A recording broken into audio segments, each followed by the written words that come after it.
Last week on The Flush, we took a one-way flight into Alaska's remote bush country. Dodging rainstorms on the open tundra, we found big-time numbers of ptarmigan.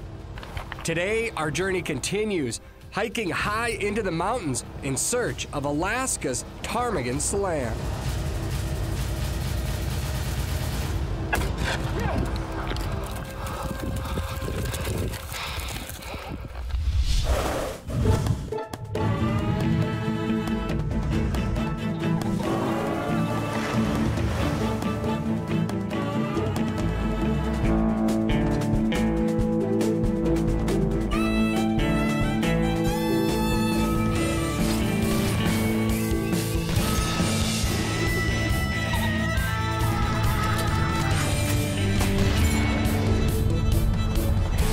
The Flush, presented by Federal Ammunition.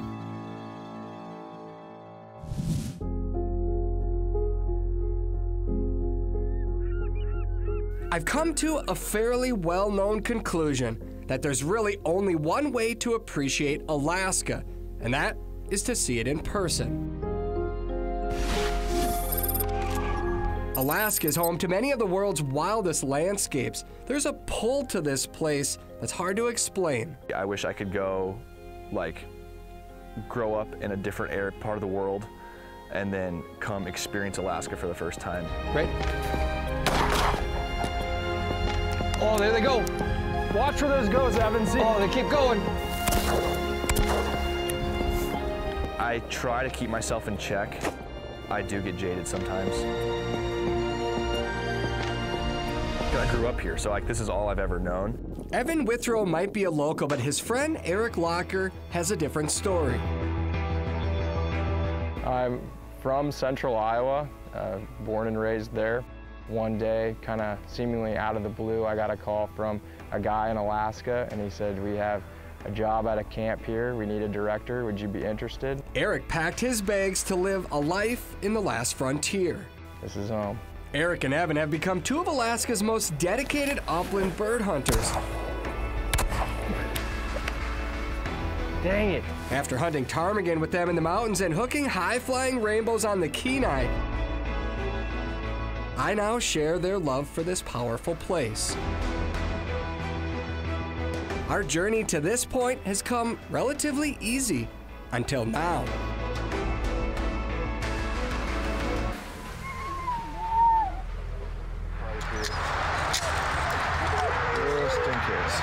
Today, there's no plane flight to the mountaintop. Barrel down? Yep. To reach ptarmigan, we need to hike up. So a hike and adventure is a lot of prep work ahead of time. This is the way these hardcore hunters usually reach Alaska's bush country birds. If I don't get any birds in 25 shells, that's on me. We need to make sure that we have a backpack that'll carry everything that we need. We carry an inReach, we carry first aid kit, we carry enough water, first aid kit for the dog. I bring rain gear no matter what time of year. We have trekking poles, we call them. We also have, obviously, our shotgun shells in there. My pack going in probably weighs 30 pounds or so. At the base of a mountain range that's open to public hunting, our journey begins. You start out in spruce forest and you're working your way up to above tree line. With each step, we keep our eyes peeled for grizzly bears. I always have my head on a swivel when we're in thick cover. I always have one in the chamber.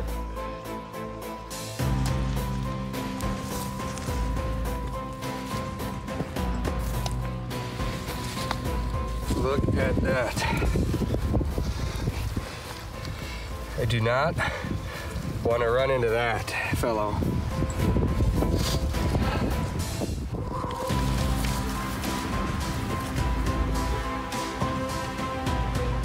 Most of our hunts are 15 to 18 miles of walking in a day. We've gone as high as 20 before.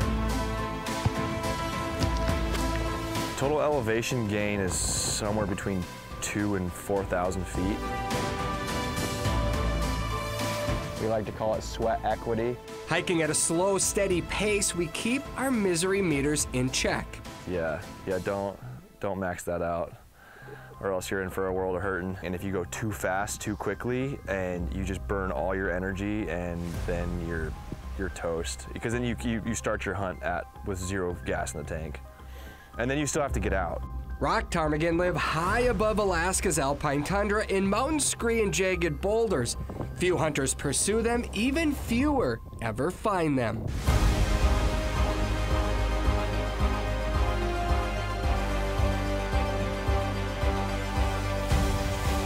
The biggest challenge in getting these birds is getting to where these birds live. After hours of hiking, we finally reach rock ptarmigan habitat. It's an intimidating landscape that stretches farther than the eye can see. It's something like primal inside of you that's like, this is like the coolest thing, like this is where I'm meant to be. It feels like we're hunting for birds on the surface of the moon. The Flush is brought to you by Federal Ammunition, Waltons, Rufflin Performance Kennels, Pheasants Forever, and by Benelli.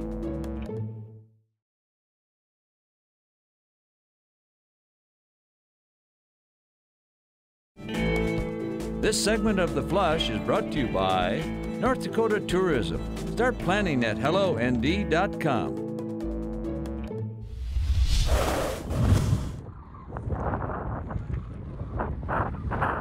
Rock ptarmigan live high up in Alaska's rugged mountain peaks and jagged boulders. Rock ptarmigan for us they're our mysterious bird. They're not hard to kill, they're really hard to find. And the places they live are just extraordinary. For obvious reasons, these birds rarely encounter human hunters. Yeah, no, they are in the hardest places. No matter what time of year you find them. In a sea of high-rising cliffs, we look and listen for signs of life. Even if you glass the mountain for hours, you're not going to see them. But if you listen, you'll hear rock ptarmigan calling to each other. Rock ptarmigan. Believe it or not, their calls sound similar to croaking bullfrogs. So the first one I heard was loud. Yeah. Like it might be right. Like right there. Right above us. White wings reveal their location 900 feet straight up. And it was just like, let's get them, let's go.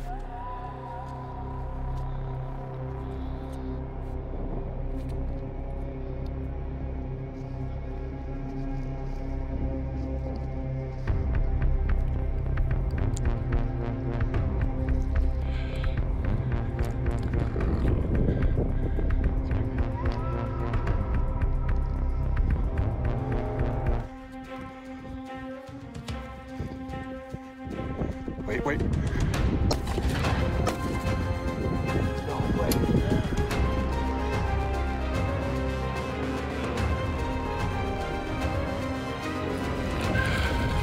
Whoa, Judy, whoa! Yeah, baby!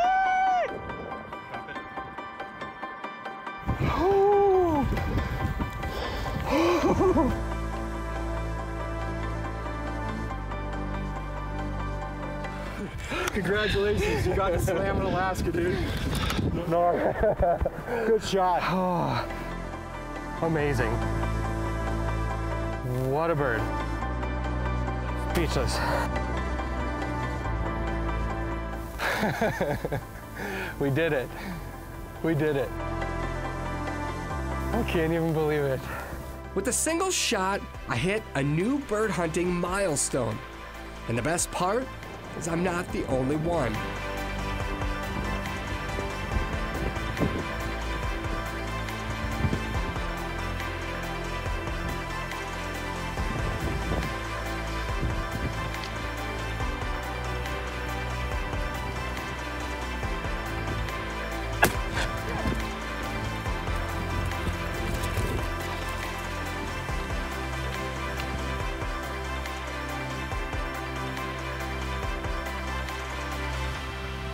It is a really cool feeling. I think it's the effort that we have to put in to find those birds.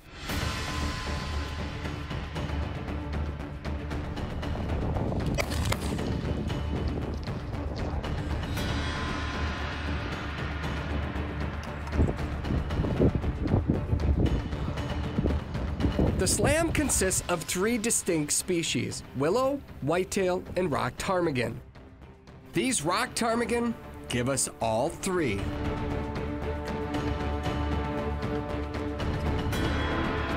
That was a retrieve right there. Good girl. Rock ptarmigan, baby. Did it. We did it. Oh, this is an adult bird. That is an adult bird. Yeah. See how this last one is? And so is this one. Yeah. So they're just smaller. Yep. Oh, they are beautiful birds, man. Yeah, that was a special moment for sure. Special moment.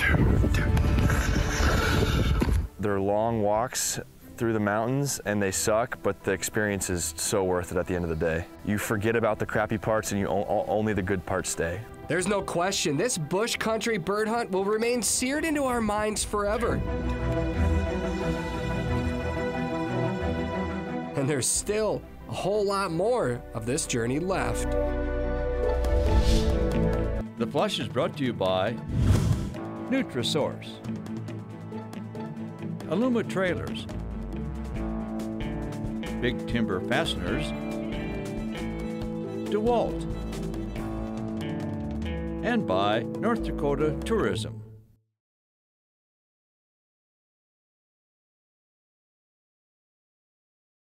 Pheasants Forever and Quail Forever are on a mission to help bird hunters like us find more wild birds on public land. Join Pheasants Forever or Quail Forever today, and your $35 membership will help us to create more wildlife habitat, cleaner water, and abundant wildlife.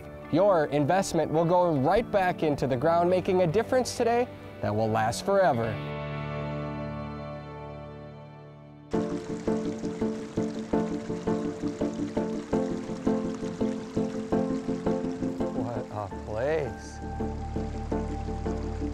I believe that every truly great adventure faces some kind of adversity.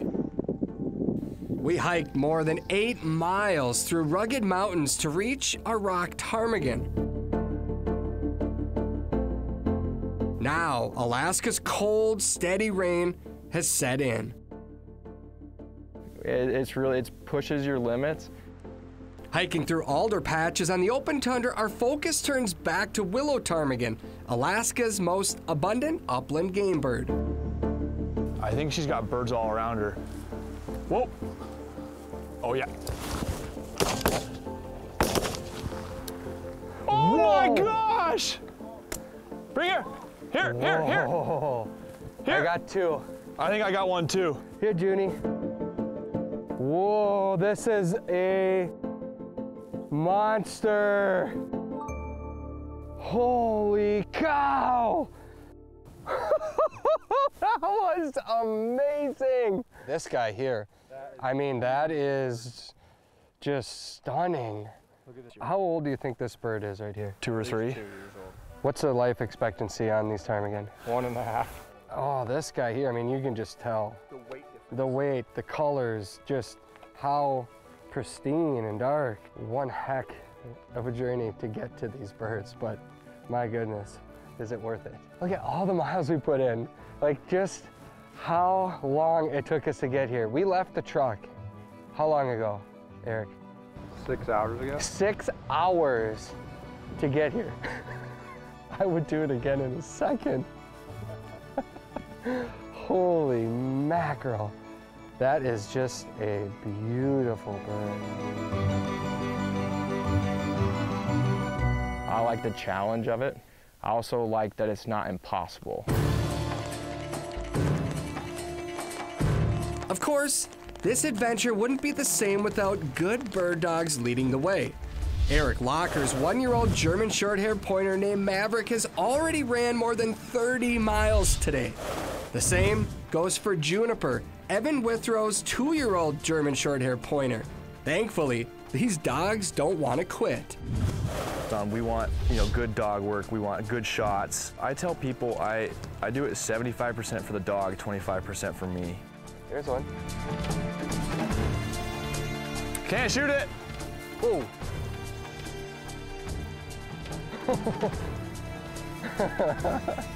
Wow, that was a missile. Oh, that was fast. I couldn't get a shot. Good boy, Maverick, good boy.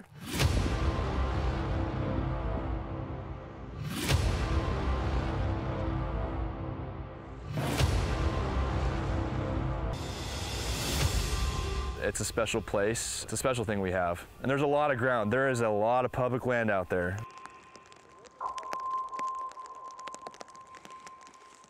Soon this wild landscape will be covered in snow, and these white birds will blend in. But right now, they're a beautiful contrast against this lush green tundra.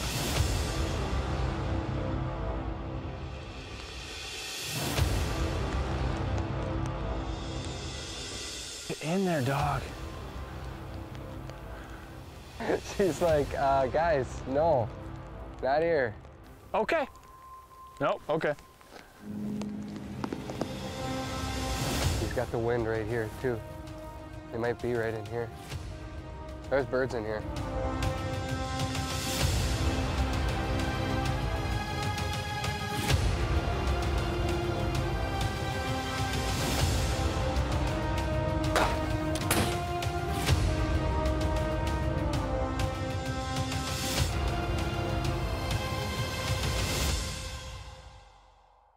Good girl. All right. Dead bird. Hey, come on. Come on, Junes. Come on, Junie. What a girl. Come on. Good girl. Come on. All right, 3. All right, drop. Good. All right. We have them all. Oh. Are you okay?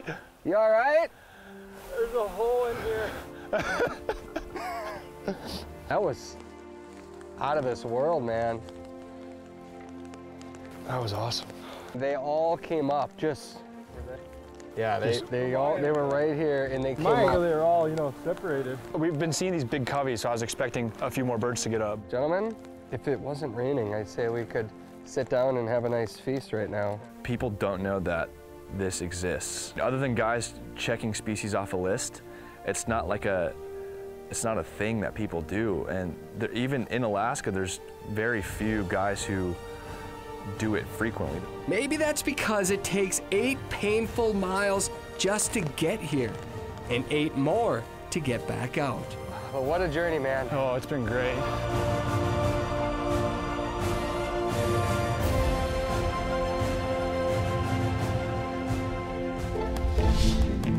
The Flush is brought to you by Chief Upland,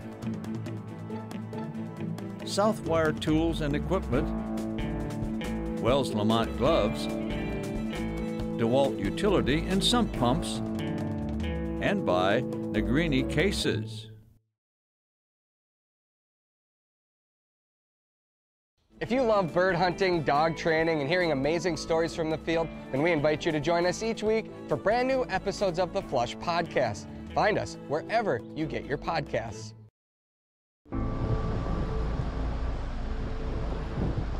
The right gear can make or break any hunt.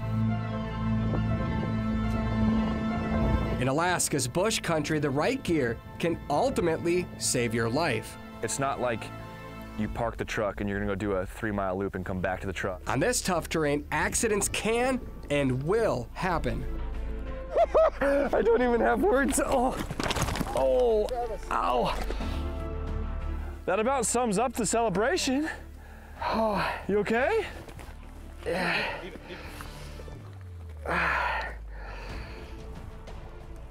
My elbow. The rocks are always sharp and they're always slippery. It wouldn't be an Alaska ptarmigan hunt if you weren't getting banged up, Travis. Lost, I got a little dizzy there. To make our long mountain hikes both enjoyable and safe, we followed a well-planned gear list. We wear a big backpack that's got a scabbard for the gun, because you don't want to carry the gun up the mountain in one hand or, you know, a sling.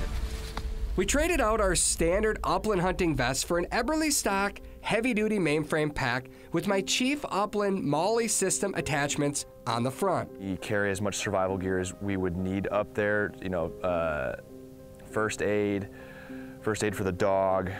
We carry an inReach, which is our oh crap button. Bear spray and handguns always stay within reach, not packed away. Just in case. One of the most important things is rain gear, because it's going to rain at some point up there. I always bring extra sets of clothes, which anything that dries fast, you know, so we wear a lot of merino wool stuff. Boots are super important, stiff boots, rock guard, waterproof. the whole 9 yards. The other thing that Eric has sold me on in the last few years is gaiters. Completely changed the game. And then trekking poles. You have your trekking poles in your hand, and then once you get up into hunting ground or the dog goes on point, you know, you put the trekking poles in the scabbard, pull the gun out, and you're ready to roll. In 2 days, we safely hiked more than 30 rugged mountain miles, most of them in a steady rain while hauling heavy packs full of birds. Our dogs ran more than 60 miles. Without the right gear, our adventure could have been miserable. Instead, this ptarmigan hunt will go down as one of the greatest adventures of my life. Shoot him!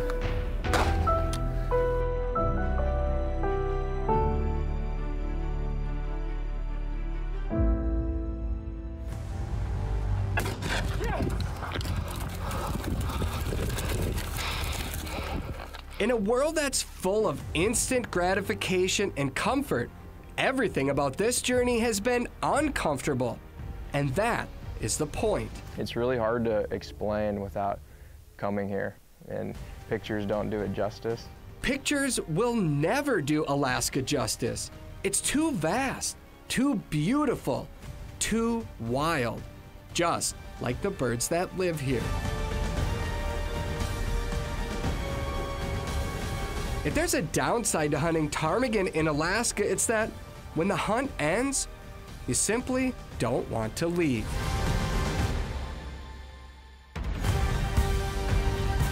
I believe that captures the essence of every truly great bird hunting adventure.